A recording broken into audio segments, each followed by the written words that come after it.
some of you hear the word reverence, and you're like, oh, yeah, I remember that.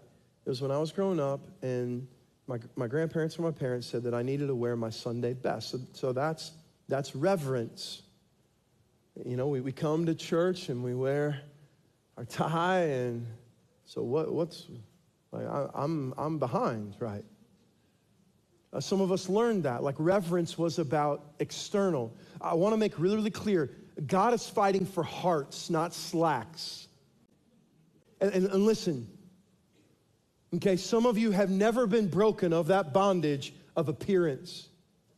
I need to look a certain way. I need to be a certain way. God is after our hearts, and he wins hearts, church. That's what he does.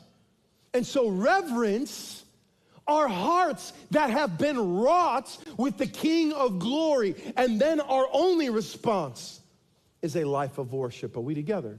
That's reverence. That's not a distant kingship. That's, he's the king of my daily life. And then Isaiah calls the nation of Judah in this prophetic word. Next slide there. He calls them in verse 5 to an invitation. O house of Jacob, in light of who God is, come, let us walk in the light of the Lord. In other words, he's not just talking about the power of God. He's not just talking about the kingdom of God. He's not just talking about the character of God. All those things are his baseline.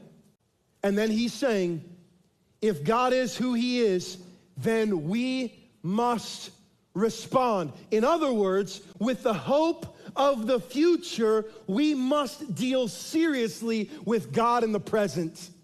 That's what he's saying. If God wins, if God reigns, if God rules, that's not something that's out there. It's something that's here, which means we have to deal with God seriously.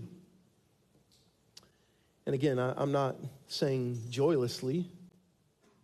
Serious isn't, a face that never smiles. Serious isn't people that can't enjoy and have fun. That's not what I'm saying. What I am saying is people that instead of running from being confronted with the love of God, instead of running from that, we would take it so serious that we would run to it. In other words, what he's saying to Judah is wake up from your sin before it's too late.